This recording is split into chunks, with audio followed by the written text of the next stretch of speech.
Hi, it's Penny here, and today I'm going to be wrapping up all the books that I read in the month of December. Now, in December, I only read 7 things, and 2 of those were like shorter graphic novels, which is not that much for me. But that's because the actual thing that I spent most of December reading was Wind and Truth. But as you can see, I'm only 2/3 of the way through, so it's not going to be a part of my December wrap-up. But that's what I actually spent a lot of time reading. Oh, and actually, Malice by John Gwynne, which I soft DNF'd, so I am going to pick that up again in January though. But in December, I spent a lot of time reading things that I didn't actually finish. But let me tell you about the things that I did finish. And as usual, I will be doing this book battle style, which means I pair up the books and I battle them against each other until we come up with the best book of the month. So our first battle is going to be between the first 2 books of the Edge novels by Ilona, so On the Edge and Bayou, up against the Book of Koli by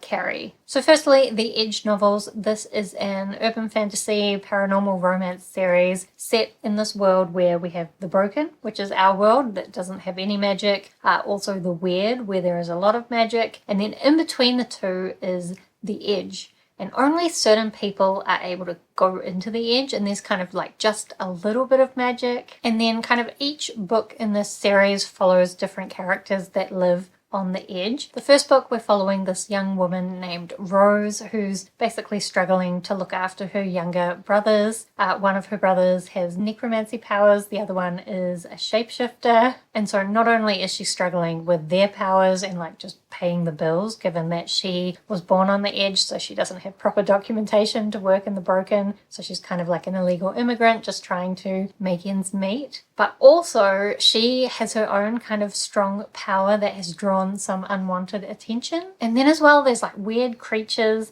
turning up in the forest. Like there's actually quite a lot going on in this series, but I really liked the family dynamics and the romance. I even like the romance. Ilona Andrews is really good at doing kind of these alpha male type guys, but then having the woman be super competent and just like not willing to take any of these guys' shit. And also they often do this thing where the characters initially don't really get along, but then through working together they form a partnership and that leads to more. So this was just a really fun series. I love the world building. I love the character development. I love the sense of humor and like the constant momentum. Like basically everything I've ever said that I love about Ilona Andrews books is in these books. I will admit, I like the first book more than I like the second book. Part of that was because I was disappointed that the second book didn't continue on with the same characters. The second book is following a side character and kind of his romance. It introduces a new woman to be the love interest, and we're getting then both their perspectives. And I did think the plot in the second book was also a lot more convoluted, but maybe that's not entirely fair. Maybe it's just that it was more convoluted than I was expecting. But actually, you could look at it as just complexity. And I don't think that that complexity was necessarily bad. It's just that that second book wasn't really what I was expecting. And the second book actually also had really good family dynamics. Once again, I think Ilona Andrews is really good at writing families and especially children. So I am continuing the rest of the quartet in January, maybe February. We'll see what happens. But I do think this was a really good urban fantasy paranormal romance series and I had a lot of fun with it. I'm probably going to put On the Edge forward to the battle because I did like that one better. So then the other book in this battle is The Book of Koli by Carey. This is the first book in a trilogy that's kind of like a post-apocalyptic world where the trees are now incredibly dangerous, and as a result people are living in these small isolated villages. And they do also have like just a few pieces of technology from our times, or maybe slightly more advanced than what we currently have, but they do have some technology. But this technology will only wake for certain people. So when they kind of come to a certain age, people get tested to see if the technology will wake for them, and if they do, they kind of get to become part of this powerful family within the village, or at least that's what's happening in the village of Koli. So this story is being told by Koli, and he's basically saying, this is what happened, this is my life story. And even though I've done some things that have had a significant impact on the world. My story might not be what you think it is. And it is definitely a very strange story. My favorite part of this was definitely these different pieces of tech that they have, mainly because quite often you can see that they're really misunderstanding the technology, but of course it's technology that we have now. So there's a lot of like connections into our current world and references to things in our current world that the characters in the book don't really get. And a lot of this book is actually Koli interacting with the technology and kind of discovering that it's not what he thought it was. And in fact, the world isn't what he thought it was.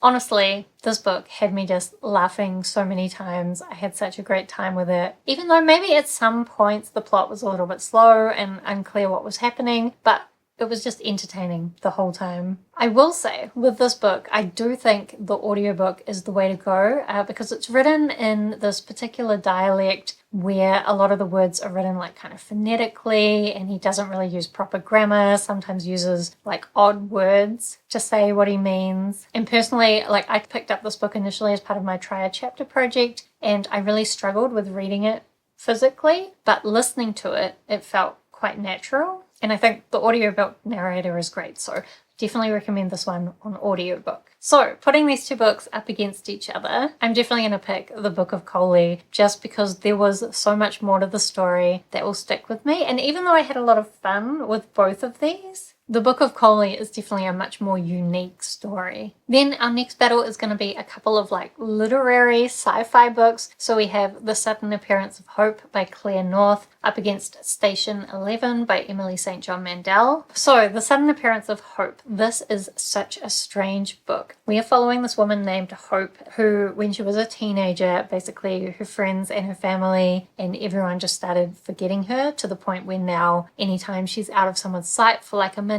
or they just don't pay attention to her for a short amount of time, they will completely forget her. But as well, I was surprised to find another significant element in this book, and that is an app called Perfection. So basically Hope comes across these women that are using this app Perfection, and you give it access to all your data, and then basically it will just give you notifications all the time telling you like things you should do to make your life more perfect. And right near the beginning, Hope kind of has sort of made friends. Like obviously when everyone forgets you immediately, it's hard to make friends. She's kind of friends with this woman, or she's met this woman that she really likes, and that woman commits suicide because of this app Perfection, which kind of leads Hope to track down the developers of this app, and there's quite a big thing going on with that.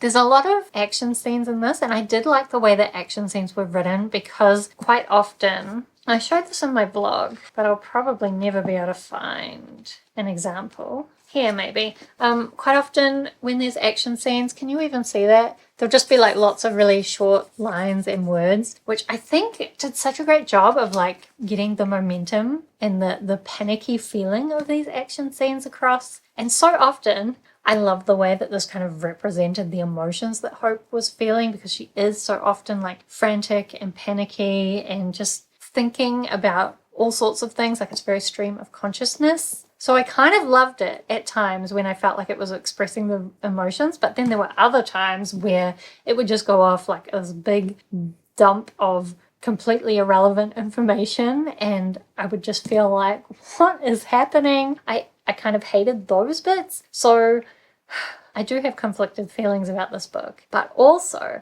I loved the way that it used Perfection and Hope's problem with never being remembered to kind of look at how other people's perspectives affect how we see ourselves, and like the whole concept of what is perfection. But then I also don't know how satisfied I felt with the actual ending. So I'm very conflicted about this book, but also I think it did some really amazing things. So I don't actually know if I could recommend this. It has a really low average rating on Goodreads, and I didn't always enjoy my experience of reading it, but other times I loved it, and I will think about this for a long time, so I don't know. Then the other book in this battle is Station 11, and I do know how I feel about Station 11.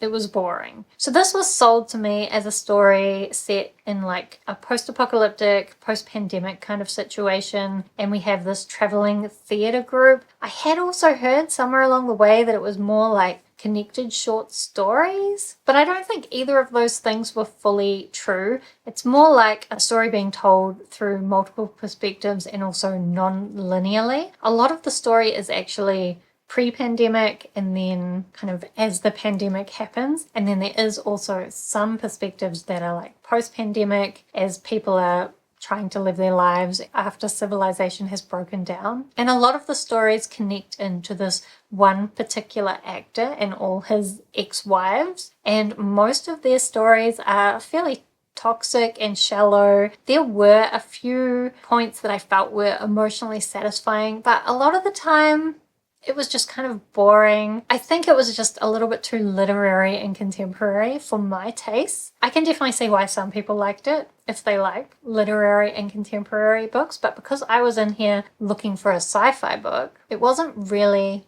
what I wanted. And I did consider DNFing this quite a few times, but there was just every now and then would be something I enjoyed, so then I just kept going, hoping for more of those bits, and I did get more of those bits, but just not enough to really love this book. Like just enough to be like, yeah, that was fine. But I'm now conflicted because I had planned on picking up more of Emily St. John Mandel's works because I'd heard that a lot of her stories are interconnected. I suspect just through like characters showing up in different stories. But since I was so bored with this one, should I pick up any more of her works? I'm not sure. Anyway, I think it's obvious if I'm putting The Sudden Appearance of Hope up against Station 11, I'm going to pick The Sudden Appearance of Hope. Because even though The Sudden Appearance of Hope did have some boring bits, it also had some amazing bits, which Station 11 never quite delivered on, in my opinion. Okay, then lastly, we have the graphics that I read. So we have Witch Hat Atelier Volume 2 up against Locke and Key, The Golden Age by Joe Hill and Gabriel Rodriguez. So, Witch Hat Atelier Volume 2, I started this in November, continued it in December. I was actually expecting that I would read a lot more volumes, but I haven't really fell in love with it the way that other people I see talking about the series have. I'm actually now starting to wonder if it's a me problem. So I find a lot of manga that I pick up, I really love the idea, but I really don't get on with the pacing. And it's something to do with the way it's released in chapters or volumes that I just feel like the plot is too slow and I'm not getting enough of it. So when I think back to Witch Hat Atelier Volume 2, I'm like, cool, these cute witches learning about magic, learning some life lessons. I liked the lessons that they learned. I think the art is really cute. I like the way the magic works. It's kind of like a graphical kind of magic, which I think works well for a manga. But also, well, the stories were interesting. They weren't like mind-blowing. And then I am interested in kind of the bigger story that's bubbling away in the background. But we only get like such tiny movement in that part of the plot that I'm always like, oh. And probably I just need to find some time to like binge through a whole bunch of volumes. But where am I finding that time? I'm not sure. But I would say if you like manga and you like cute little witch girls, then probably you will like this, and it does have some darker themes that I think it's going to dig into later, so hopefully I'll get there. Then as well, I read Locke and Key, The Golden Age, and I had this down as a Locke and Key one that I hadn't read, but actually when I read it, I'm not sure. I definitely read some of the stories in it before, so this kind of had a few different stories in it, and I definitely read Small World, where there's a magical dollhouse that they're able to use. Like Locke and Key series is all about magical keys and this family and this house that has all these magical keys hidden through it. And the Golden Age kind of goes back to the Locke family in, I guess, like World War II times? World War One.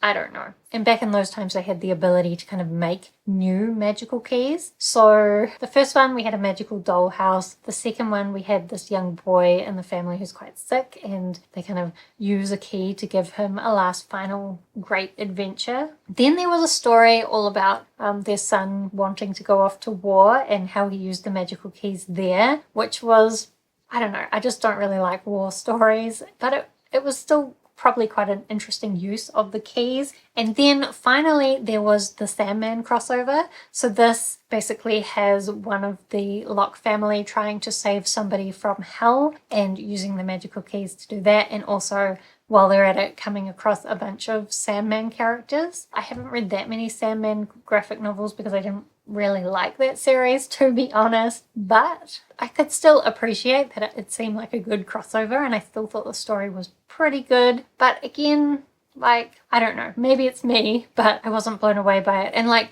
when I compare it to the original Locke and Key series, which I felt incredibly invested in, I think I was just kind of missing that character connection and like a bigger cohesive plot. So actually, if I'm putting these two up against each other, I am still going to pick Witch Hat Atelier Volume 2 because it is cute and I am looking forward to continuing the series. Okay, so then let's do a final battle to decide the best book of the month. So we have The Book of Koli by Emma Carey up against The Sudden Appearance of Hope by Claire North, up against Witch Hat Atelier Volume 2 by Kamame Shirahama. So I think obviously, first off, we're going to take away Witch Hat Atelier. It was cute, but definitely not the best thing of the month.